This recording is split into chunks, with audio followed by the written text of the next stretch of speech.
So who we have today, we have a couple folks that were on the panel that were missing for illness and a variety of reasons. But we have, to my left, Mary Jo Dunkle, who among many things is our Interim Director of Special Education and Pupil Personnel Services.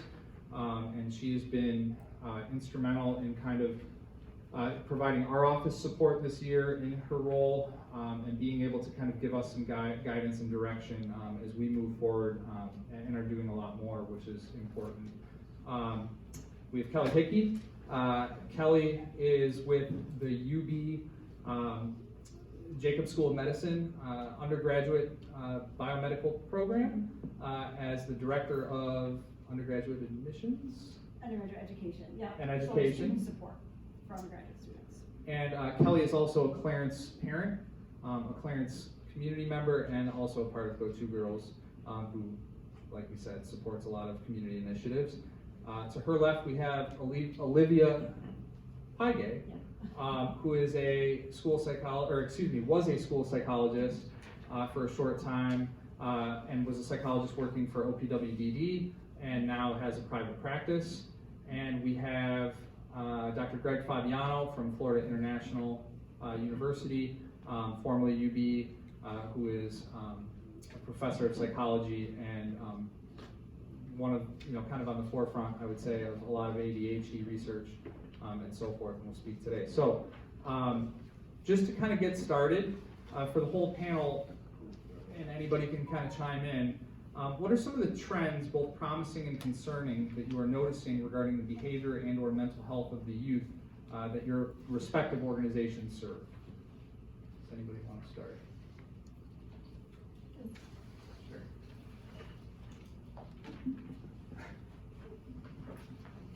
Thanks for having me, Evan. I think I have the same answer to this question as both a promising and a concerning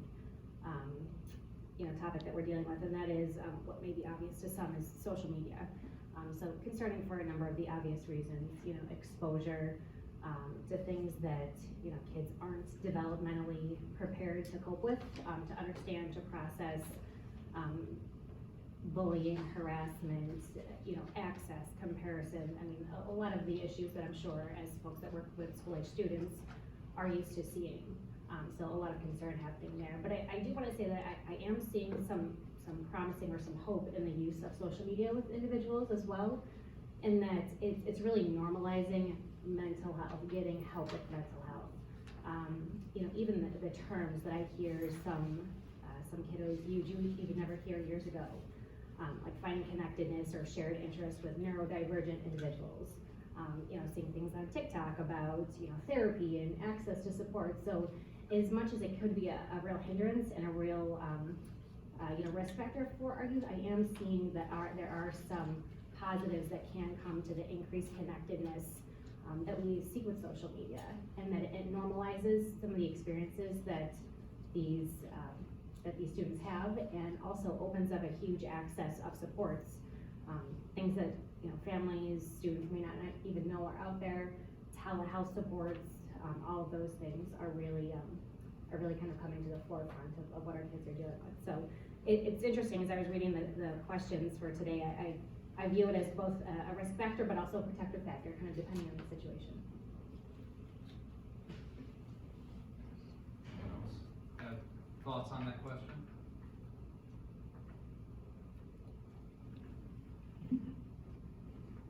Thank you, those are really good points.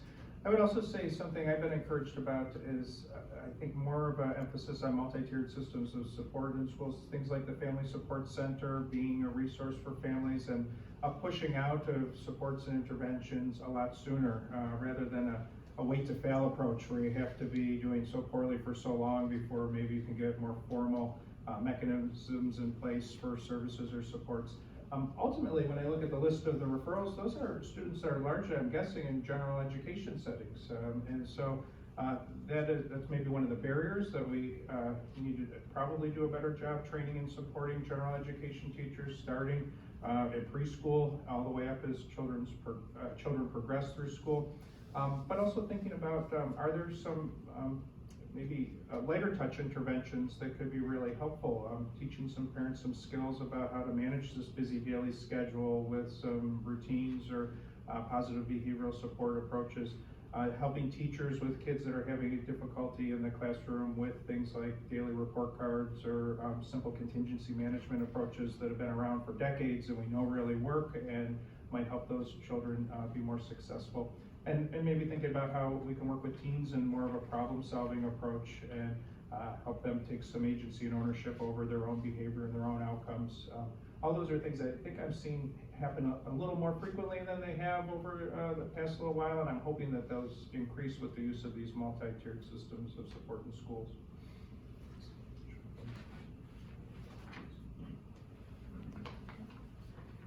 From a higher ed perspective, so I work primarily with students, especially during their first 2 years as college students. And so these are students coming right from high school.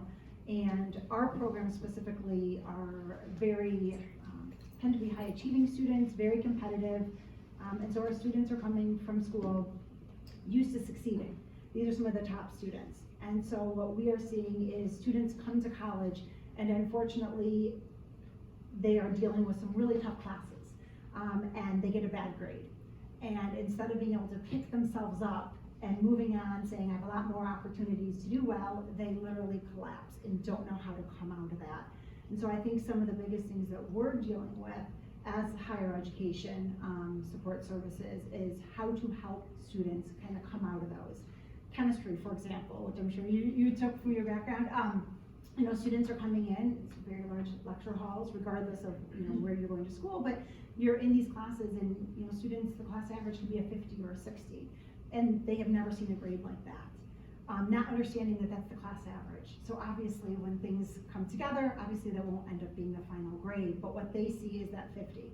And they call home and they say, how did I do? And parents are asking these questions and they're like, I got a 50. And to a parent, oh my goodness, you got a 50, you are a 95 student, top of the class, how are you doing this? And students are just having a really hard time coming back from that.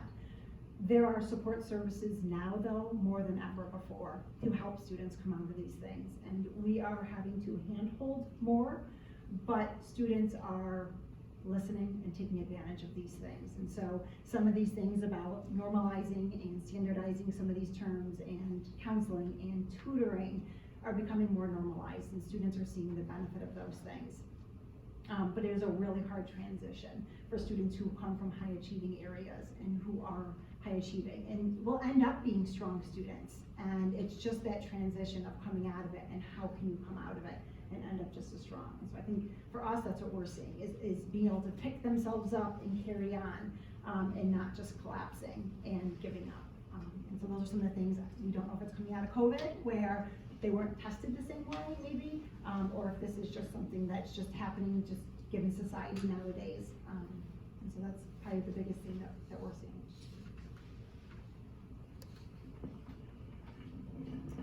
I think looking at the special ed world, we are kind of still seeing, I was just saying earlier that not necessarily the numbers at Clarence have increased. They've pretty much been stable over the almost 7 years that I've been here, but we're still seeing a lot of students at the high school, secondary level that are struggling with the anxiety, the idea of coming to school. I mean, some of them lost 2 years in that structure, so their first experiences coming into high school or into middle school with a very different structure for elementary is hard for them.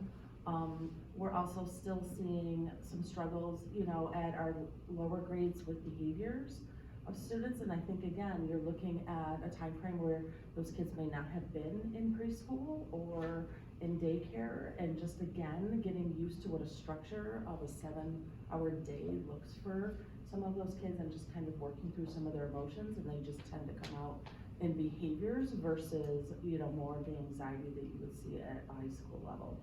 So we're still seeing that need, again, it's that building of tiered system, which is what we're definitely working with our elementaries. They've developed a really good, strong system that we're continuing to building, but then carrying that over to middle school and high school and working on building those structures into.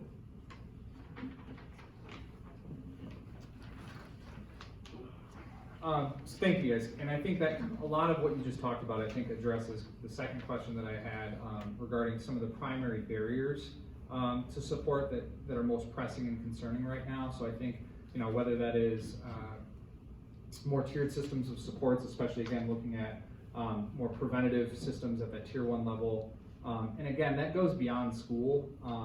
Again, looking at the community partners that we have here, there are ways to build in whatever you want to call it, tier 1, preventative, universal, inclusive supports within the community.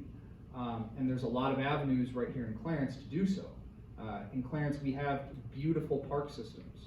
We have infrastructure for bike trails. We have things within our community that anybody, for free, can access, that the evidence and the research would indicate would have, at least at a basic level, a positive impact on well-being of our community. So I think some of those barriers, unless anybody has like anything specific that it's like standing out as like a really significant barrier that we didn't address, it seems like most of you were able to address that. So for Olivia and Kelly and Greg, what does contemporary research suggest should be considered regarding supporting the mental health and behavior of our youth? And maybe most specifically, if we're kind of breaking that down between at school, because there are things that can be done at school, but there are also things that are out of the control and kind of the scope of what a public school system can offer and do, and what can be done at home as well as in the community.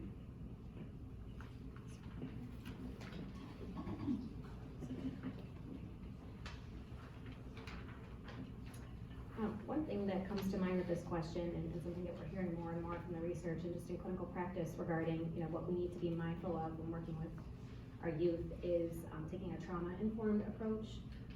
And I'm sure many of you have heard that term, but a trauma-informed approach essentially recognizes that trauma is much more common than we think with individuals. We may think of trauma as this rare event that occurs in extreme circumstances to a very small number of students.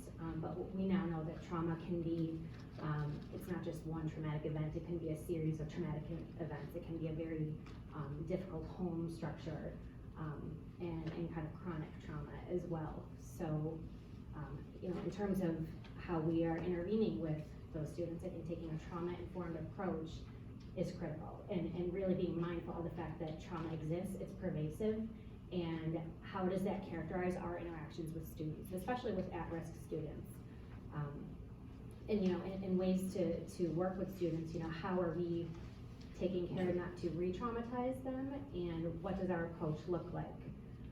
How can we include things like conversations about safety, choice, empowerment in the work that we do with those youth, because that's paramount. And as you can imagine, if the student at the most basic level doesn't feel safe or comfortable, or those basic needs being met, it affects everything. And I think the language around trauma is really it's improving. We're hearing a lot more about it than we used to, but I think we still have a long way to go in school districts, but and in the community at large. But that's a huge thing that the research is suggesting that it's just critical to be able to intervene with students, especially the most at-risk students, effectively.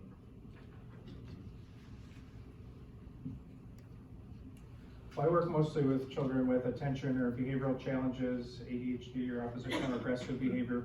And I think a lot about the settings where they live and interact every day. And if you took all the best scientists in the world and you said, could you create an environment where a child with ADHD would fail, they would be pretty successful if they designed the American elementary school classroom, right? You're going to have a whole bunch of desks in a row. You're going to have to sit for 40 minutes at a time doing tedious tasks.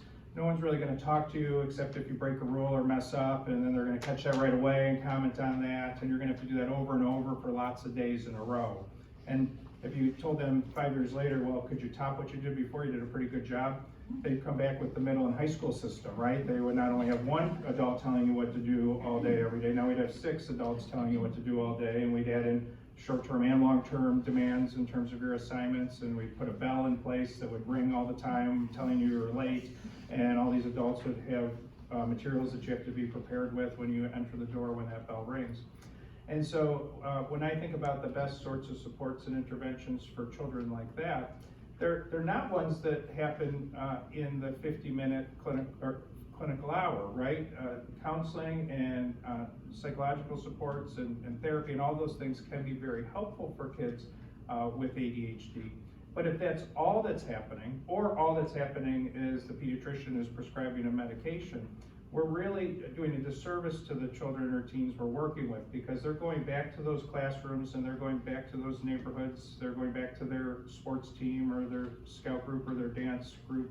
And if we don't do anything to help them be successful in those settings, as they're growing up, we're missing out on opportunities to help them learn good social skills, experience the natural successes that their peers are experiencing every day, just by virtue of one of the things that's the most remarkable about going to school as a youth is how unremarkable it is, right? You go to school, you get your work done, you get your grades, you progress, you get promoted. For kids with behavioral challenges, we know that that's not the case, that they're getting dumped on really every day with negatives all day for lots of days in a row. And if we don't do anything to counteract that, it's not surprising when we look back when they're 16 or 17 and they're disengaged from school, or they don't have as much direction as we hope that they have. And so right now is the time where we have to capture that. And so I think that's probably looking forward. What we all have to do as community members is figure out how can we push the interventions into these environments where the problems are happening. That means working with educators, working with caregivers, working with coaches or leaders of organizations to make sure that we're enveloping children with these challenges with all the positivity that they need. So what we are seeing in higher ed right now is really just, kind of to continue what you were saying, is we're changing our language. And so we're taking maybe a negative and looking at it as a way to improve or to put a positive spin on it. So instead of going on probation, maybe we're just on notice. Like maybe we're just letting you know, like, hey, there's something going on, versus probation. Like everything was many times just such a negative connotation when a student was struggling, that we're trying to look at ways that we can use it as a positive reinforcement to give them encouragement to want to try, so that they don't feel helpless and that there's something wrong with them, and if they're doing something bad and wrong, and that maybe there's still hope. And so we're trying to reach them from every different direction. Whereas, instead of just, a faculty advisor, now there's academic advisors, we have success coaches, we have people coming at them from many different ways based on maybe what a student needs. And we're able to provide that through different avenues, whether it's group sessions, whether it's one-on-one, whether it's reaching out through email, through phone calls, through showing up at their class and say like, hey, I noticed this is going on, but we're really trying to reach them where they're at, versus just using standardized text that we use for everybody.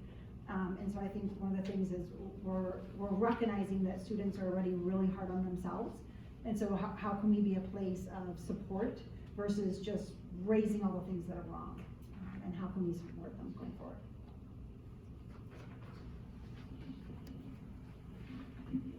Thank you. Obviously, a lot of that comes down to, as we said, like what's going on at home, what those environments outside of the school or the clinical setting look like. But the fact of the matter is, for most of our K-12 students, school is where they're spending most of their time. That is where they're going to get the majority of resource, the majority of support. And that's where they're going to learn or not learn the skills that they need to make themselves successful. Thought we were going to have one more panelist, but that's okay. So this is an entire question for Mary Jo. So 2 questions. We'll start with the first, and really more of a 2-part. So what shifts have taken place? Maybe we could even speak globally more, but also just more specifically in our district, to better address the needs of our young people's social, emotional, and behavioral wellness. And then, so I'll let you answer that. And then to kind of piggyback off of that, how have those shifts impacted, the way people teach and just the way our students are accessing their education? So I think something that we have done, which is great, is we've initiated an SEL screener that we are providing to K through 12 3 times a year, that kind of helps us and gives us some thoughts behind students that may be struggling. Like I said, Dr. Kristen Overholt and her team has really worked very hard and worked with the teachers to start developing those MTSS structures, and having determined services or supports that are at those 3 different levels. I'm working with the middle school and high school to kind of look at what we have and then also see what we could build in as more supports for those tier 1 and tier 2, tier 3 supports. So definitely is something that is in progress, will continue to be in progress, and will probably always be in progress for supporting for our students. But, you know, again, also building curriculum and seeing what type of curriculum we could have to build into those gen ed classrooms with the gen ed teachers. I mean, I agree with you 100% with the trauma-informed care. So looking into opportunities for that to be something that's provided as professional development too with our staff. The second question was, how have those shifts in student need and mental health impacted the way that our teaching? You kind of talked about this a little bit, but how have these shifts, and I think it's probably maybe too early to totally tell, but how has that started to impact you know, the educational systems that we have, but also just how we teach and how kind of the environment of school looks? I mean, the 7 years that I have been here at Clarence, I'm always completely, totally impressed by the staff. Like, just the teachers, the counselors, the providers, they care for kids and they want to do what's best for kids. So I feel like teachers are develop more of an understanding of some of those concerns or struggles that kids are bringing into the classroom, and, you know, helping or trying to support or reaching out to counselors. I'm sure the counselors in the audience could share that, you know, teachers are constantly reaching out because they want to help the kids and see what they can do to help and support. So it is a mind shift, I feel, over time as I look back, and I think this is my 27th year in education, with approach, right? Like I'll tell a quick story. I worked with a co-teacher. I was lucky enough for 13 years whose parent was in the military. So very strict, very toe the line teaching method. And, you know, I spent a lot of time working with that teacher too. And one of the biggest things I remember for years is saying, if you have a student whose head is down, just go up to them and say, what can I do? What can I help you with? Where are you? Versus pick your head up and pay attention. Because you just don't know where that student is at that moment, and those kind words could be the difference for that kid for that day, or help that kid possibly get that, you know, something that they need. My mantra has always been behavior has a reason. There's always a reason for whatever a child is doing, and if we can get behind that reason and be able to support that. So again, I think the teachers here are amazing at Clarence, and they just want to do that level of support for them. Yeah, and I think, you know, to kind of piggyback off of that too, you know, similar to what Dr. Fabiano was saying, the dynamic of school often does not mimic the dynamics that most of us as adults would seek out in a workplace, you know, or seek out in a relationship that we have within our community with a particular organization. So, and again, that's not to say that schools are a terrible place. I think Clarence in particular has a really phenomenal approach to our educational system, having been in many other places, as well as obviously a K-12 student myself. But the reality is that there's a lot of structures that are in place, and because of legislation, because of changes over time, there's kind of like a mismatch, like kind of a mishmash of a lot of different ways of doing things in schools. Some that are new and progressive, some that are really old, some that are really old that probably should still remain. But the fact is that a lot of how we address kids is coming from a place that we forget what it was like to be a kid.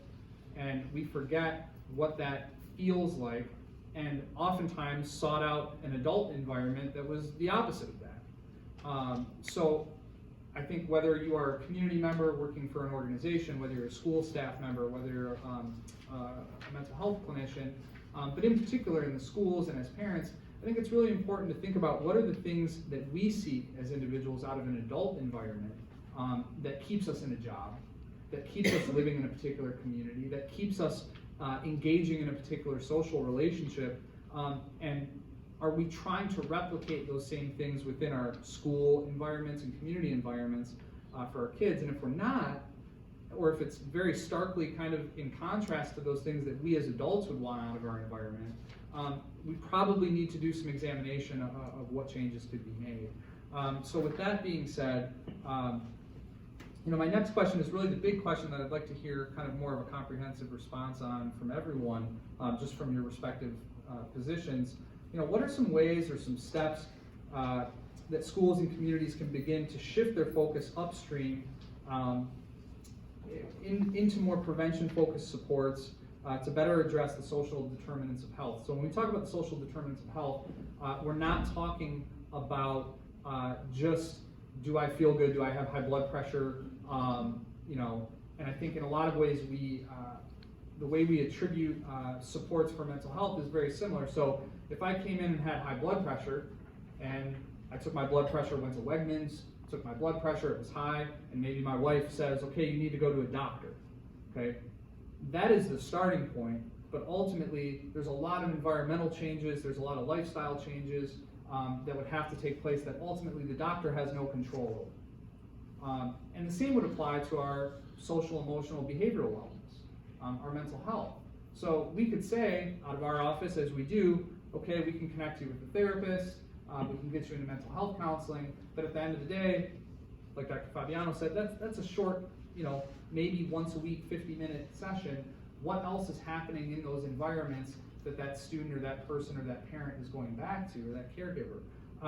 So when we think about the social determinants of health, we're really talking more about a lot of the folks in here today that have nothing to do with mental or physical health directly, that aren't doctors, that aren't mental health clinicians, the people that are PTO staff, the people that are youth bureau directors, our library, our Rotary Club, these are the folks, our town conservation council, these are the folks that can have a really broad impact on access, which is a part of those social determinants of health, but also equity.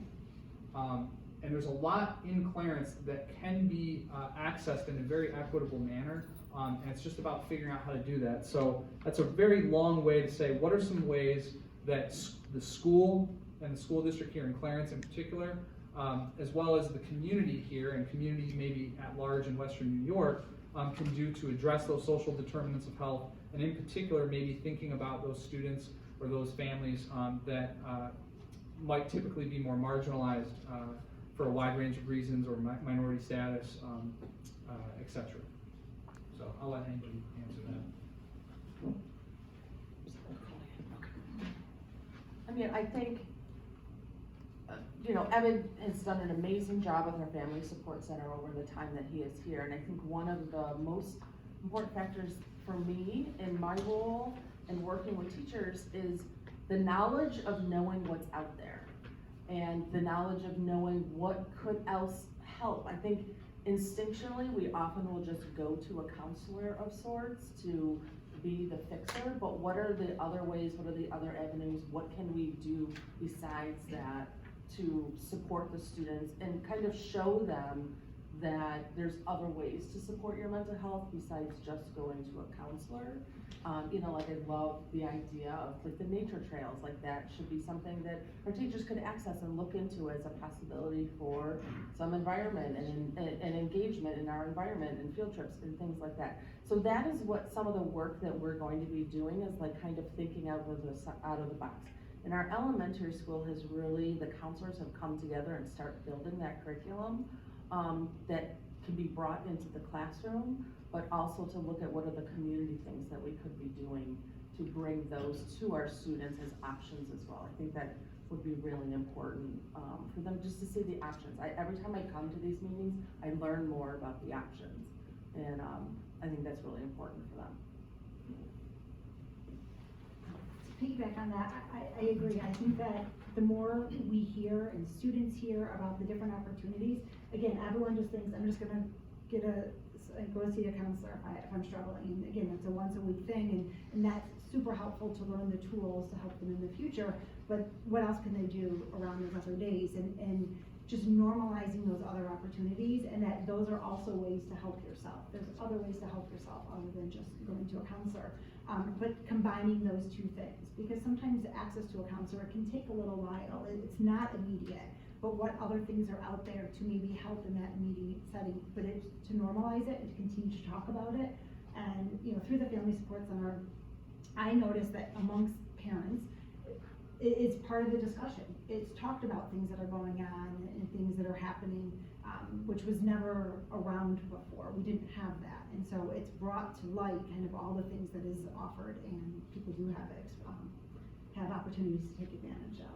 And I just think continuing that, and that will just help students and communities going forward. And they can start looking at those things wherever they are in their life, whether it's not in Clarence, whether it's someplace else on a college campus, or wherever they move to look at what other opportunities are there, other than maybe just a counselor. Because again, that is huge and that's super important, but what else around that can they take advantage of?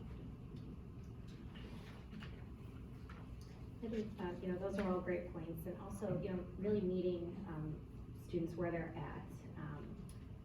I think that connectedness is huge, and you know, kind of, I guess, an extreme example here, but there's been lots of studies, lots of research done on perpetrators of extreme school violence, and one, you know, consistently common denominator among people who have committed these terrible acts of violence at school is this consistent pattern of feeling marginalized, bullied, not having any school connections, not being part of a club or a team, or, you know, even like an informal social group. So really thinking about, you know, how can we increase connectedness for all students, not just our honor students, not just our varsity athletes, but those kids who, and usually educators are pretty good at picking out the ones that aren't maybe as social or don't seem to have that group or be in with the in crowd and whatnot. But how can we approach them and see, you know, where is their interest? You know, can we get a gaming group going? Can we start a group for neurodivergent individuals or individuals who may experience the same you know, disability or have a shared experience there, and increase connectedness where we can. You know, not to say that we don't want, you know, integration to occur, but we really want, to the extent possible, to give students something to be connected to, because that is absolutely huge. And I think, you know, in thinking about kind of a tiered approach, I mean, that's tier one, getting our students involved with something that they feel connected to, really meeting them where they're at for all students. You know, from my perspective, I'm always thinking about those that are most at risk, and, you know, maybe least likely to seek the supports, but, you know, even if they're not gonna take it upon themselves to initiate, you know, founding a gaming club or anything like that, because maybe that's not their personality, you know, how can we as educators kind of approach them and say, hey, you know, I noticed that, you know, you always seem to be, you know, doing X, Y, and Z on your phone, or, you know, I've heard you talk about, you know, whatever with some peer. Have you ever thought about, you know, getting together and kind of, you know, creating a social event around that, and maybe assisting them a little bit with it if it's maybe beyond their abilities to kind of get that rolling themselves. So a way to really just increase connection as sort of tier one approach, I think is really, really important.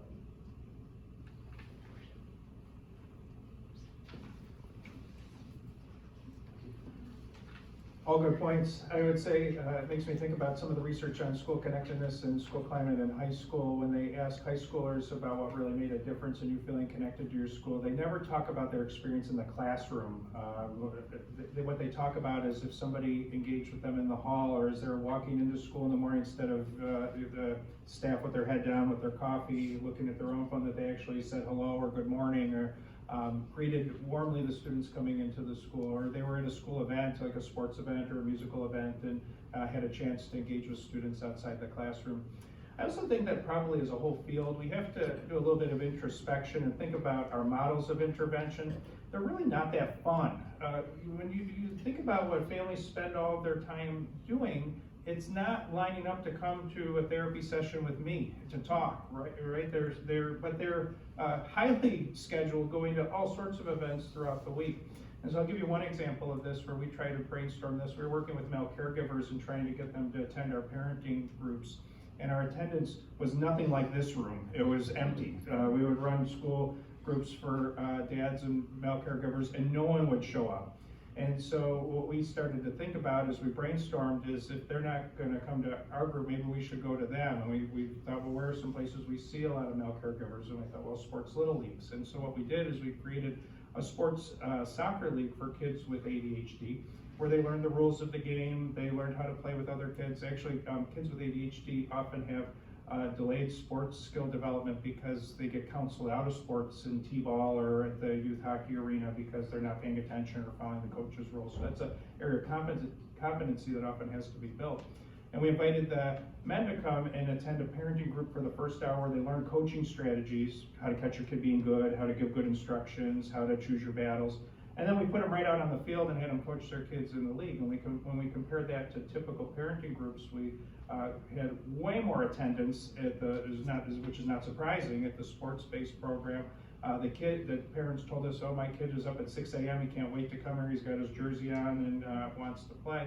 And they would bring the men along to the groups where they would get the preventive parenting intervention. So and we have all kinds of models within schools where parents will show up for things and really show up universally. If we can think about how to integrate some of our effective interventions into those settings, we might have way more reach than what we're currently having. And I think that's a long-term goal for all of us.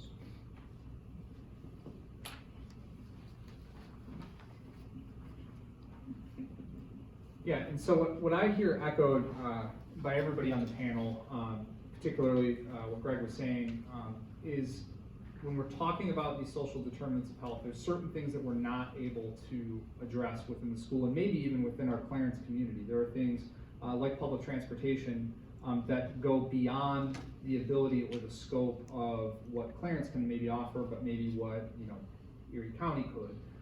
There are certain programs which you'll hear Ivana speak on that are more county-based because there's more resources. And so we're not saying that things need to always be coming from the school or always coming from directly the Clarence community, although it's really great when the interventions that are in place are occurring within the community that folks live and exist in, because there's usually a little bit more buy-in there. But when we can look at those social determinants of health, the two that stick out to me that are most easily addressed within a very small climate would be access and would be equity. And so what Dr. Fabiano was discussing is a matter of access. Where are people? If people aren't coming to mental health educational awareness nights put on by me and the Family Support Center, then where are they? Because they're not there. When we hosted a community wellness event, which we had a lot of great partners with, okay, there weren't tons of people there. Where were they? They were at the swim meet, and I probably should have set up shop there. But they were at the swim meet. They were at other places. So we really, and this falls on our office as well, and it's really valuable to hear some of these things. Access is huge. When we think about why people don't get whatever, it could be mental health counseling, it could be a loaf of bread, it could be, a social relationship or a friendship. It really comes down to access, and is that access equitable? And if those two things don't exist, if there isn't access to something, even if it's a really great service, and even if people are providing something really spectacular, if it's not accessible in an easy way that makes sense for a family to get to, and if it's not equitable, in other words, if it's really only addressing those high flyers in our community, or if it's really on the other end only addressing, let's say, the people that are already in consequential crisis, and not really focusing on those folks that might be somewhere in the middle, we're really missing an opportunity to address such a broader scope of folks within our community, including our kids. So, for us, and I'll let anyone conclude with any other concluding thoughts, but like I had said to start, moving forward for our office, we really would like to figure out where are those access points for people and kids within our school and within our community, and how do we accentuate those and make sure that if they are there and things are accessible, that they're equitable as well. And I think if the focus can be put on that collectively by all the various stakeholders that are here, and we have a wide range, I really do think over the course of a few years, maybe not a few months, but a few years, really positive things can get done. So any concluding thoughts? And then we'll kind of wrap up, and we're actually, despite starting late, on schedule. I don't know how many people saw the article in the Buffalo News last week about the 14% of people who called the psychologist or psychiatrist were able to get an appointment. They did kind of a secret shopper survey, and the called and most of the providers were not taking new patients. And this is something that's been going on since COVID. I know that from people calling our office and asking for referrals. I know that from my professional colleagues that say they're completely maxed out. They can't possibly take a new patient. There's waiting lists for 6 to 9 months to receive services. And I think that probably falls on all of us as a community to figure out, when somebody's reaching out and asking for help, we all have a duty as a community to figure out how can we provide you help right now. I think that's probably one of the biggest problems right now in Western New York and actually our country, is that people are asking for these services and they're not getting them. And so things like the Family Support Center is a place where I think the challenge is being met. We have to figure out how can we all do that other places so that when somebody is asking for help, we do our job to meet that. I don't know if that's a good concluding comment, but I think it's probably all the people in this room are part of the solution. One final comment on, you mentioned access and just getting it out to people. One thing that just, repeatedly kind of is on my mind is the amount of time that we all spend on our phones. So when it comes to, advertising things, putting the word out there, even maybe surveying the community or the school population on what's needed or what people are looking for, using social media. I'm sure there's a district Facebook page and all those things, even Instagram and all that. I mean, that's where people spend their time and that's where people get their information, even their news. I mean, that's just, it's our news feed, right? So using that as a tool to really market available resources may not be as conventional as, putting in a newsletter or that type of thing, but just kind of using that as a way to blast what we know is out there, because that's how people get their information these days. That just keeps coming to mind.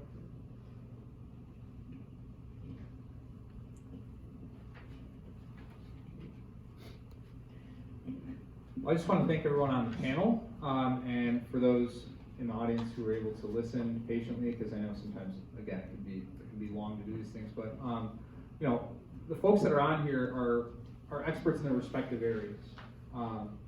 And I think it's really important to also understand that within Western New York, specifically within Clarence, we have people that know a lot, that have had a lot of experience, that have had a broad range of experience, not just within Clarence, but elsewhere. And that includes the people that are sitting here, that includes a lot of the folks in our community, parents, that have resource and have, and it doesn't always have to be a financial resource. There's human capital within our community that can really be put towards good, that I think sometimes gets kind of lost in the sauce because people are really busy and people don't always take the time to figure out where are the needs, where are the gaps, and how can we be maybe more creative in our approaches to addressing those gaps, because it's very easy to say, well, someone else handles it, or well, again, they're seeing this person for that. But really, like Greg had said, it kind of falls on all of us, and luckily here in our community we have a wide range of human capital that can be put to use.